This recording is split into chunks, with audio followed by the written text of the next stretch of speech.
This is the arm triangle from mount position. What we're looking for is one arm across the body.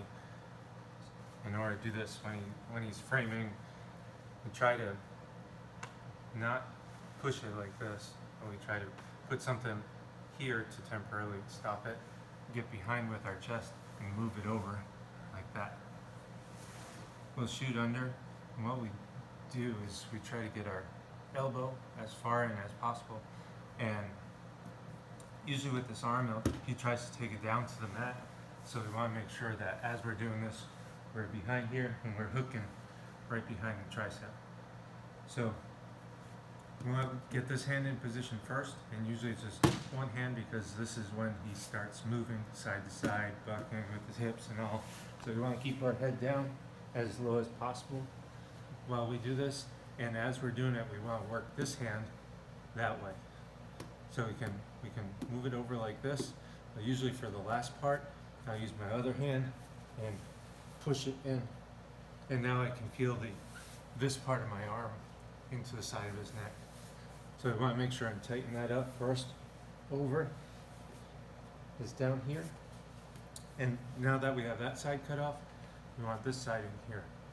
Now usually you can finish this with one hand if it's technically correct.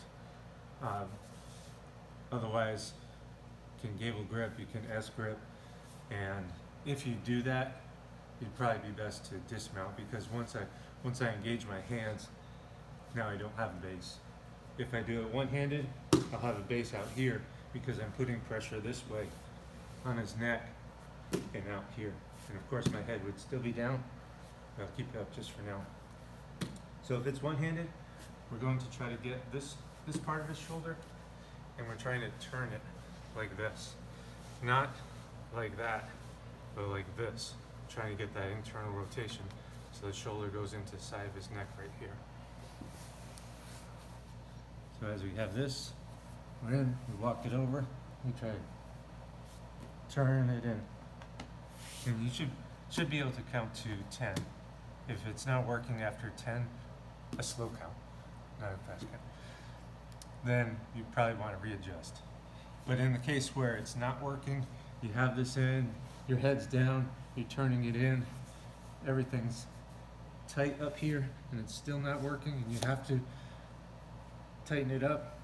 Take this and go bring it in front over here. Don't go like this, because you'll catch it. All we do is we lift our heel to the ceiling, bring it over, and now we come off.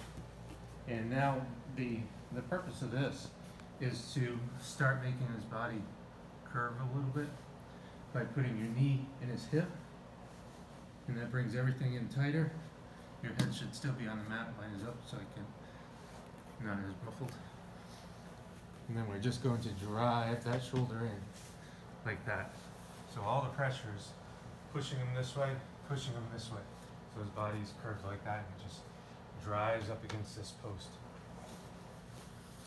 So this hand isn't doing too much work. It's that is stopping it, and then my body's turning into it to choke like that. And another thing is, you want this part of your arm, you don't want it up like this. You want it as far down as possible.